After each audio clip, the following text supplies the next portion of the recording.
Мына туугандар, ал жер Сокулук районуна карайт экен. Восток Вост 2 деп ушундай жаңы конуш.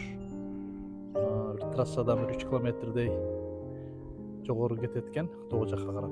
Мына ошол жерде биздин жанагы Асел деген каарманыбыз жанагы апасын, Орукчан апасын караган каарманыбыз ошол жактан элдин жардамы менен участок сатып алышып, өздөрүндө бир аз тыйын чогултушкан экен. Анан мына үй салып атат. Азыр ушундай жайдын күнү мындай палатка тигип, контейнер коюп, ушул чакан үйдү салып атышат. Бүт кыргыз элибиз ушуларга жардам берип, ошо жардамдын башында Кубаныч Кантөрөй бабабыз турат. Телевизden кабар алайлы деп. Насел уже морозильниктүү болуп калыптыр. İçi толтур экен туугандар. Эт деген бир күнү бирөөлөр Рүстөм деген жигит, Рүстөм Халыс деген жигит бир койдун этин жөнөтүптүр. Бүгүн дагы атын айтпай коюшту. Ушундай да биздин эл болсо эле берейин деп турган элде. Бүгүн да бир койдун этин эми Курбан айтта дагы калган толтурасыңар. Бирок түндө эле калыптыр 2 койдун эти. Бул жагын толтурасыңар туугандарым. Ушинтип морозильникти алып койдук.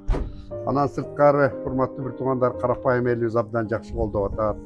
Населибиздин эм банкына, менин эм банкыма биригип, мына болбосо 17 май күнү эле чыгарганбыз. Бүгүн аш барса 15 күн болду. 15 күндүн ичинде где-то 800 000 сомго жакын акча түштү. Ошо жакшы кишилер көп экен. Мына өзүбүз эле эптеп бүтүрүп беребиз. Карапайым кыргыз элим менен десем, башкаларыбыз деле, жетекчилерибиз деле кошулуп, баары колдоолорду көрсөтүп атат. Мэриядан кишилер келип кетиптир. Анан сырткары мына мамлекеттик кызмат жана жергиликтүү башкаруу агентствосунун жетекчиси Базарбаев Кудайберген аксакалдын балдары тоже жардамдарды уюштуруп атыптыр. Анан сырткары Авангард деген фирма бар экен, ошо крышасын, тиги полдорун бүт баарын жасап берели, эшик терезелерин дептир. Дагы бир кайсыл баягы фирма? Алмир деген араб туугандар дагы жардамга келип аттыр, суусун чыгарып берели деп аттыр. Бул жерде суун чыгарыш өтө бир уже 2 фирма келип чыгара албай коюшту да. Эми үчөө келди, үчөө келип чыгара албай койду. Эми ошо араб туугандар дагы бир попытка кылып көрөлү деп атат экен, өтө кымбат экен.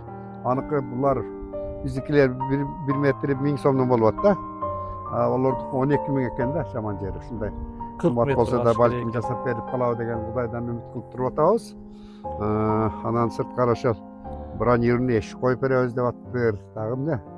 Ушундай жакшы иштер болуп аттыр. Мына Авангард фирмалар кошулуп кеткени, карапайым элибиздин кошулуп кеткени, жетекчилерибиздин кошулуп кеткени бул жакшы, Кудай кааласа. Мен ойлойм, ушул жакшылыктар менен Кудай кааласа биздин элдин өзү улуттун ушундай кыргыз колунда болсо эле берейин деп турган эл.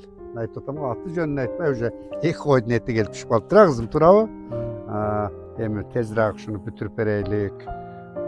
Элибиз сүйүнүп калсын, журтубуз сүйүнүп калсын. Биз кыргыз эли бириксек, мындай үйлөрдүн ошо мен 1 сом деген эле идеяны колдонсоңор, бай деле көп бербесин. 1 жылга 365 сом ар бир 3 миллион кыргыз берип койсо эле болду. Эч кандай мукураган баягы кечээ дагы бир 9 балам менен көчөдө калдым дегендер көчөдө калбайт, үйлүү болот. Мына бүгүн эле Карабалтыдан звонить этти. 2 балам майып, өзүм да майыпмын деп ошондойлорго олуттуу жардам бере алабыз. Ошондуктан ар бир күнүн 1 сомдон аттуу ушу кайрымдуулук, элдик салып кайрымдуулук фондун дагы колдоңуздар. Ошону таркатыңыздар эл журтка. Эми 1 сом дегенде керек болсо ар кайсы киши бере алат. Бирок биз көппүз. Айзира кечеге дагы чоң рахмат. Өзү Москвада жүрсө да бияктан доставка кылып ушуну берип жибериптир кечеге. Эмне берип жибериптир? Посуда ичияктар экен. Силерге аябай керек окат экен да? Айзирек деген айымыбыз мына ушундай идиш аяк, набор идиш аяктарын топтон берип жиберипти Расел кызыбызга. Ана эми жакшылыкка иштеткиле, тойго иштеткиле ушул идиштерди. Эжеңе да